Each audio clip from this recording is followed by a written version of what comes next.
Muito bem-vinda mais uma vez. Eu quero dar as boas-vindas também para o Padre Marcos. Bem-vindo, Padre. Nós estamos aqui combinando hoje, prontos para entrarmos em campo. Como disse o doutor, nós destoamos com ele, porém ele veio fazer o equilíbrio entre nós. Ele veio ser ao meio, né? Para harmonização e dar esse contraste, né? Não é verdade? E é uma alegria sempre poder estar com você. Desde já, né, aqui salientar os outros convites que foram feitos.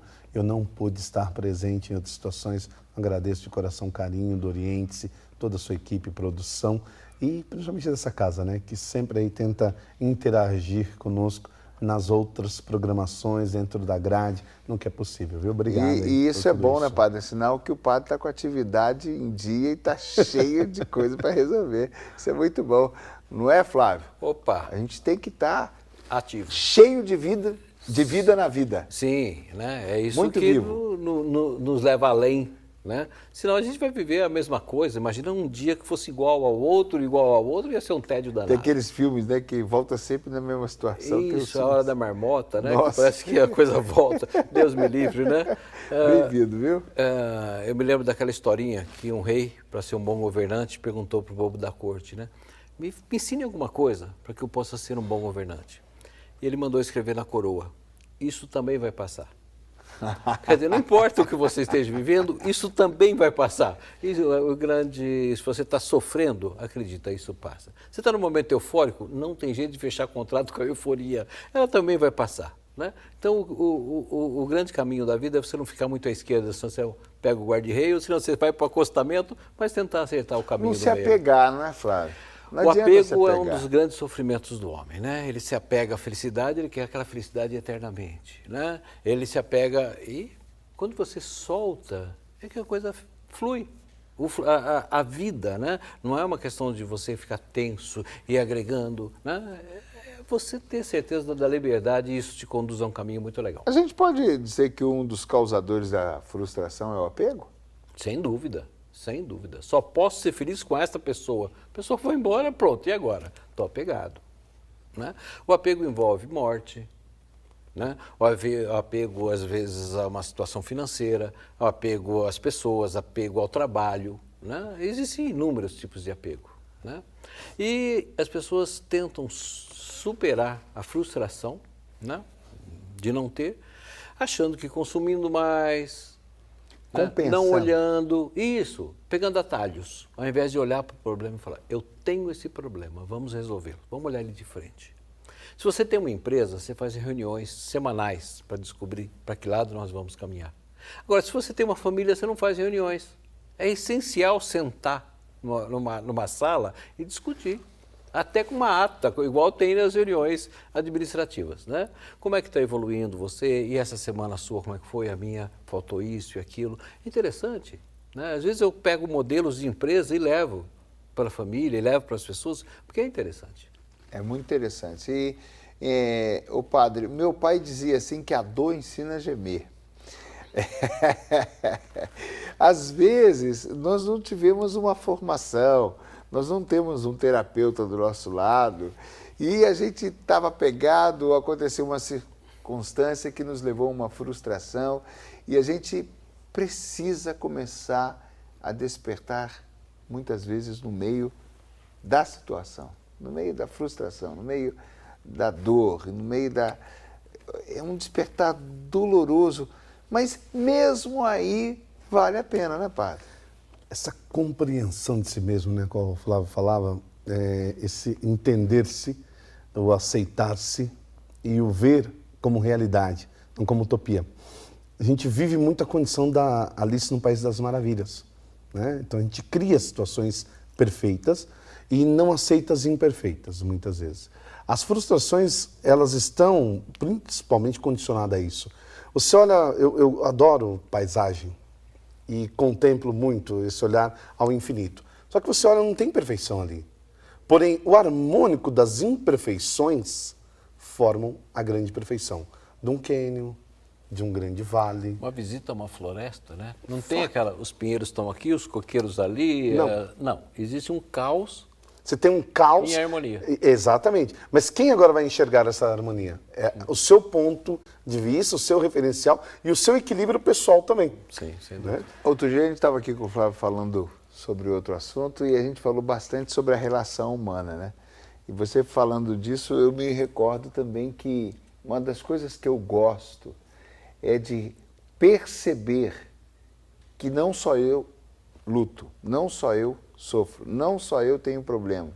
Então, às vezes, quando a gente também conversa e vê o caos, e vê a harmonia no coração do outro, na alma do outro, na situação do outro, aquilo é como um espelho, né?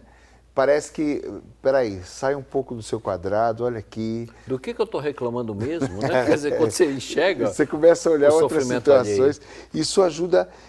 A necessidade é de um despertar, né? Sabe que houve uma experiência na vida interessante nesse sentido, e eu partilho tão pouco isso, tomando aí o espaço de vocês.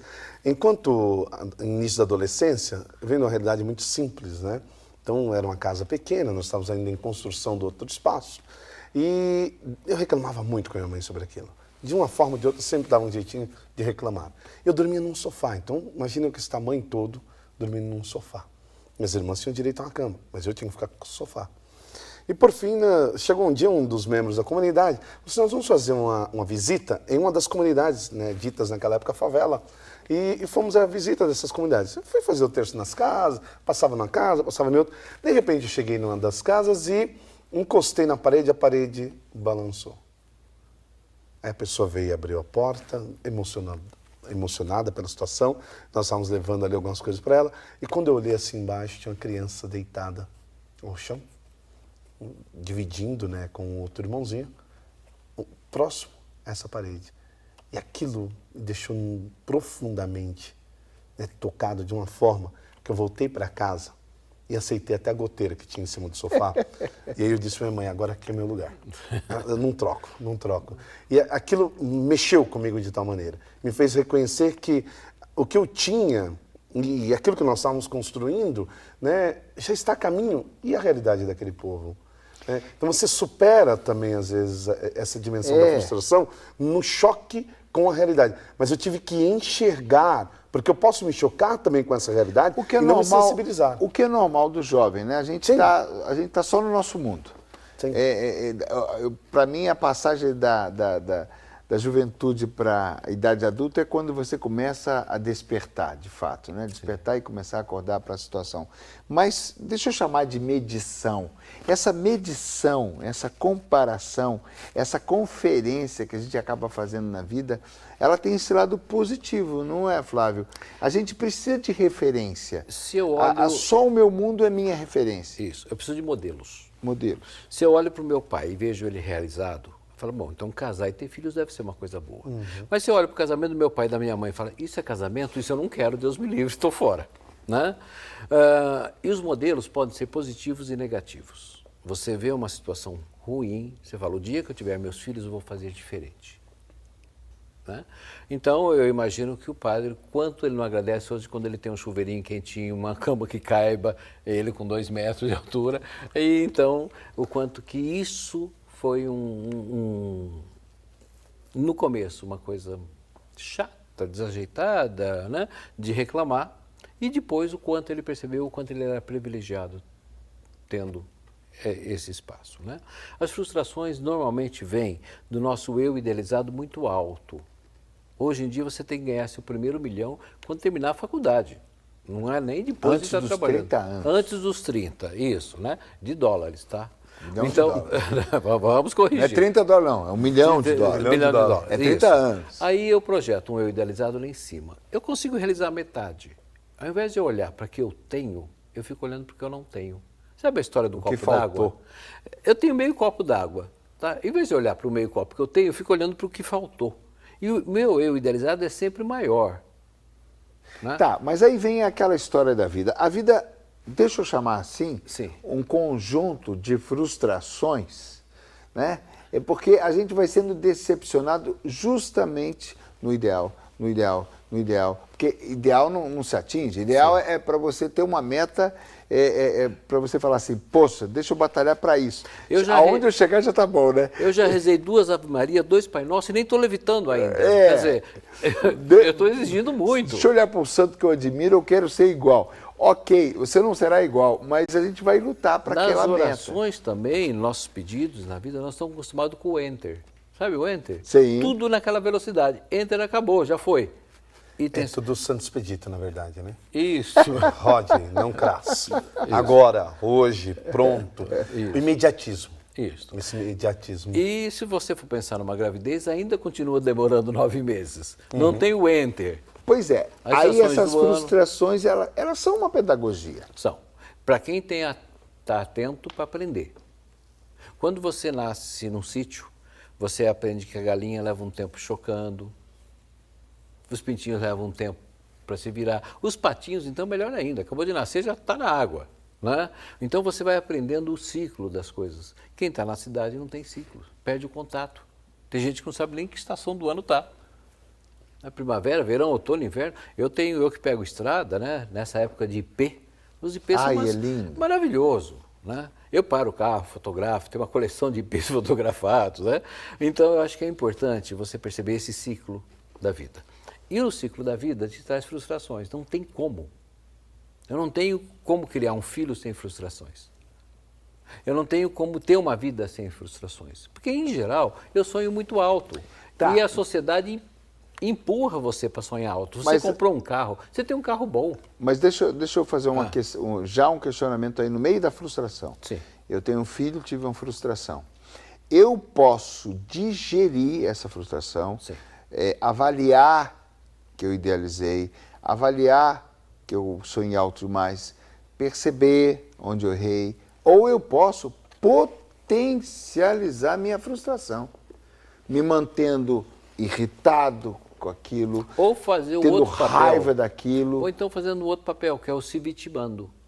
Que é o quê? Se vitimando. Se vitimando. Isso, olha como eu não consigo, olha como eu não faço sucesso mesmo. A inferiorização do ser, né? Isto. Então o papel de vítima é muito comum no codependente. O codependente é aquele viciado no viciado. Você tem um alcoólatra na família, sempre tem alguém do lado para fazer o papel. Mas quando ele não bebe é tão bom. Mas ele bebe. Né? Então, é viciado na coisa. E ele, se meu marido parar de beber, como é que eu vou fazer com o meu papel de vítima? Como é que eu vou no cabeleireiro e falar, ele bebeu de novo? Não posso. O meu papel de vítima vai para o espaço. Sou feliz com um homem que não bebe. E agora? Para ser feliz, você tem que ter estrutura. Nós já estamos abrindo aqui um leque violentíssimo. Então, a frustração, primeiro, ela existe, ela vai acontecer sempre, a gente sempre sonha muito alto, a gente pode ter diferentes maneiras de lidar com ela, e ela também tem variáveis, porque ela tem intensidades. Só não tem frustração quem não sonha, quem não deseja. Então são aquelas pessoas que deixam como está para ver como é que fica. Né? Incomoda a gente. Existe gente que consegue deixar como está para ver como é que fica? Tem muita gente. Tem gente que chega a ser gelada assim? Já está cristalizado. O que é o cristalizado? Ele entrou para trabalhar num determinado banco, no primeiro dia ele já está calculando quanto tempo falta para ele se aposentar como caixa do banco, no mesmo cargo que ele entrou. Tá? Ele não sonha em grandes viagens, ele não ganha em grandes mudanças. Ele mudou a rotina dele, ele surta. Né? Então, são pessoas cristalizadas. O espiritualizado é aquele vozinho que você fala, vô, nós vamos mudar. Ele passa a mão na gaiola, ele passa a mão na samambaia e vamos embora, ele está aberto. E o cristalizado vai falar assim, puxa, mas eu estou acostumado com esse bairro, com o seu Zé da farmácia, com o seu Joaquim da banca, com não sei quem. Ele se enraiza para não sair. Né? O grande barato é viver equilibrado. Se tiver que mudança, eu posso estar aberto para mudança. Tem mudanças que são inevitáveis. Então, eu vou estar aberto para determinadas mudanças. Né? Eu acho que o grande equilíbrio entre uma coisa e outra. Eu posso ter frustrações e dar conta dela. Eu estou frustrado, eu estou insatisfeito, eu esperava um resultado melhor. É uma maneira de autocrítica. A próxima vez eu me dedico mais para ter um resultado melhor. Isso é um processo também. Você pode usar frustrações como um trampolim para atingir aquilo que você quer.